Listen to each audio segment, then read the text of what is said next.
Hello friends, ഇന്ന് നമ്മൾ ഉണ്ടാക്കാൻ പോണത് മില്ലറ്റ് കൊണ്ടുള്ള ദോശയാണ്. നല്ല കറുമുറുന്നനുള്ള മില്ലറ്റ് ദോശ. ഞാനിവിടെ കുറച്ച് അരി ചേർത്തിട്ടുണ്ട്. അരി ഒട്ടും ചേർക്കണമെന്നില്ല. മില്ലറ്റും ഉഴുന്നും ഉലുവയും കൂടി ഇട്ട് അരച്ചിട്ടും നമുക്ക് ദോശ ഉണ്ടാക്കാം. നല്ലതാണ് ആരോഗ്യത്തിന്. ഷുഗർ ഉള്ളവർക്കൊക്കെ നല്ലോണം കഴിക്കാം കേട്ടോ ഇത്. പിന്നെ ഈ ചെറുധാന്യങ്ങൾ കഴിച്ചിട്ട് അലർജി ഉള്ള ആൾക്കാർ ഉണ്ടാക്കി കഴിക്കേണ്ട. ഞാനിവിടെ മില്ലറ്റ് ദോശ ഉണ്ടാക്കാൻ വേണ്ടിയിട്ട് ഇത്തരത്തിലുള്ള മില്ലറ്റാണ് എടുത്തേക്കണത്. ഇതിന് പൊരിച്ചോളം, മണിച്ചോളം എന്നൊക്കെ പറയുന്നുണ്ട്. ഇത് ശരീരത്തിന് വളരെ നല്ലതാണ്. ഞാൻ ഇവിടെ ഒരു ചെറിയ ഗ്ലാസ്സിൽ ഒരു ഗ്ലാസ്സാണ് മില്ലറ്റ് എടുത്തു വെച്ചേക്കണത്. ഞാൻ ഉണ്ടാക്കുന്ന ദോശയിൽ കുറച്ച് അരി ചേർക്കേണ്ടെന്ന് പറഞ്ഞല്ലോ. അപ്പോൾ കുറച്ച് ഒരു അര ഗ്ലാസ് അരിയും കൂടി ഇട്ടിട്ടുണ്ട്. അതൊരു ടേസ്റ്റിന് വേണ്ടി മാത്രമാണ് കേട്ടോ. അപ്പോൾ ഞാൻ ഒരു ഗ്ലാസ് മില്ലറ്റ് ഒരു പാത്രത്തിൽ ഇട്ട് കൊടുത്തു. ഒരു അര ഗ്ലാസ് അരി കൂടി ചേർത്ത് കൊടുത്തു. പിന്നെ ഒരു 1/4 ഗ്ലാസ് ഉഴുന്നും, പിന്നെ ഒരു 1.5 ടീസ്പൂൺ ഉലുവ ചേർത്ത് കൊടുത്തു. അപ്പോൾ നല്ല മണം ഉണ്ടാവുമല്ലോ നമ്മുടെ ദോശയ്ക്ക്.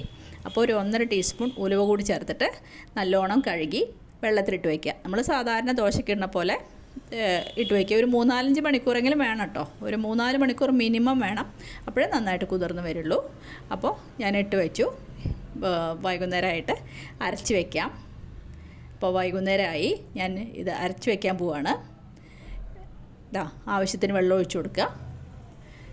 ഒപ്പം നിൽക്കണ പോലെ വെള്ളം ഒഴിച്ചാൽ മതി മിക്സിയിലിട്ടിട്ട്.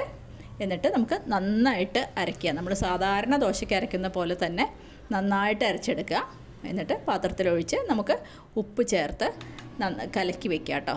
അപ്പോൾ ആവശ്യത്തിന് ഉപ്പ് ചേർക്കുക. എന്നിട്ട് ഒന്ന് നന്നായിട്ട് ഇളക്കിയിട്ട് അടച്ച് വയ്ക്കുക. അപ്പോൾ നാളെ രാവിലേക്ക് നല്ല തയ്യാറായിട്ടുള്ള ദോശമാവ് കിട്ടും. അപ്പോൾ നമുക്ക് അടച്ച് വെച്ച് നാളെ രാവിലെ ദോശ ഉണ്ടാക്കാം കേട്ടോ. അപ്പോൾ രാവിലെയായി, നമുക്ക് തുറന്ന് നോക്കാം നമ്മുടെ മാവ് എങ്ങനെ ഉണ്ടെന്ന്. നല്ലോണം പൊന്തി വന്നിട്ടുണ്ട്, ഒന്നും കൂടി കട്ടിയായിട്ടുണ്ട്. അപ്പോൾ നമുക്ക് വെള്ളം വേണമെങ്കിൽ ചേർക്കാമല്ലോ. നല്ലോണം ഇളക്കി കൊടുത്ത് ഉപ്പൊക്കെ പാകമാവോ നോക്കിയിട്ട് നമുക്ക് ദോശ ഉണ്ടാക്കാം. നല്ലോണം ഇളക്കി തന്നെ അത് കുറച്ച് ലൂസായി കിട്ടും. ഞാൻ കുറച്ച് വെള്ളം ചേർത്തു, പക്ഷെ അത് വീഡിയോയിൽ വന്നില്ല തോന്നുന്നു. അപ്പോൾ ദോശമാവിൻ്റെ പരുവത്തിലായി. ഇനി നമുക്ക് ദോശ ഉണ്ടാക്കാൻ തുടങ്ങാം. നമ്മൾ സാധാരണ ദോശ ഉണ്ടാക്കണ പോലെ തന്നെ. ഞാൻ നല്ലെണ്ണയിലാണ് ഉണ്ടാക്കണത്. നമ്മുടെ റീഫൈൻഡ് ഓയിലും ഉണ്ടാക്കാം കേട്ടോ. നല്ലെണ്ണയിൽ ഉണ്ടാക്കിയ ഉലുവ ഇട്ട് കഴിഞ്ഞാൽ നല്ല മണമാണല്ലോ. അതുകാരം നല്ലെണ്ണയിലാണ് ഉണ്ടാക്കുന്നത്. സാധാരണ ദോശ ഉണ്ടാക്കുന്നത് നല്ലോണം പരത്തി കൊടുക്കുക. നല്ല കനം കുറച്ച് നമുക്ക് ഉണ്ടാക്കാൻ പറ്റും. അപ്പോൾ നല്ലോണം പരത്തി കൊടുത്ത് പിന്നെ മുകളിൽ കൂടെ കുറച്ച് എണ്ണയൊക്കെ പുരട്ടി കൊടുക്കുക. എണ്ണയോ നെയ്യിലോ, കുട്ടികൾക്കാണെങ്കിൽ നെയ്യിലുണ്ടാക്കി കൊടുത്തോളൂ, നല്ലതാണല്ലോ. അപ്പോൾ നല്ലോണം നെയ്യൊക്കെ പുരട്ടി കൊടുത്തിട്ട് നമുക്ക് ദോശ ഒന്ന് മറിച്ചിടാം. ഒന്ന് മൂത്ത് കഴിഞ്ഞാലേ മറിച്ചിടാൻ പാടുള്ളൂ കേട്ടോ. ഒന്ന് നല്ലോണം മൂക്കട്ടെ. ചിലപ്പോൾ അവിടെ ഇവിടെയൊക്കെ ഒന്ന് വേവില്ല. അപ്പോൾ ഒന്ന് ചട്ടി അങ്ങോട്ടും ഇങ്ങോട്ടൊക്കെ നീക്കി വെച്ചാൽ മതി. ഇപ്പോൾ നല്ലോണം ദോശ മൂത്ത് വന്നിട്ടുണ്ട്, കണ്ടില്ലേ, നല്ല ക്രിസ്പിയായി വന്നിട്ടുണ്ട്. നമുക്ക് മറിച്ചിടാം. മറിച്ചിട്ട് 2 മിനിറ്റ് ഒന്ന് ആ ഭാഗം കൂടി ഒന്നും കൂടി നല്ലോണം മുരിഞ്ഞ് വരട്ടെ. എന്നിട്ട് നമുക്ക് വാങ്ങിയെടുക്കാം.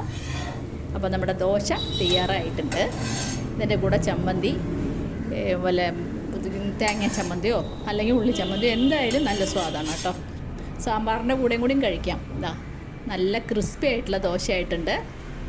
മില്ലറ്റ് വളരെ നല്ലതാണ്. അപ്പോൾ എല്ലാവരും ഉണ്ടാക്കി നോക്കണം കേട്ടോ. ഉണ്ടാക്കി നോക്കിയ അഭിപ്രായം പറയണം. ശരീരത്തിന് വെയിറ്റ് ലോസിനൊക്കെ വളരെ നല്ലതാണ്.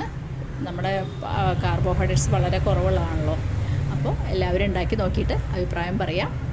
ഒരു പുതിയ വീഡിയോ ആയിട്ട് നമുക്ക് അടുത്ത് തന്നെ കാണാം കേട്ടോ. Thank you.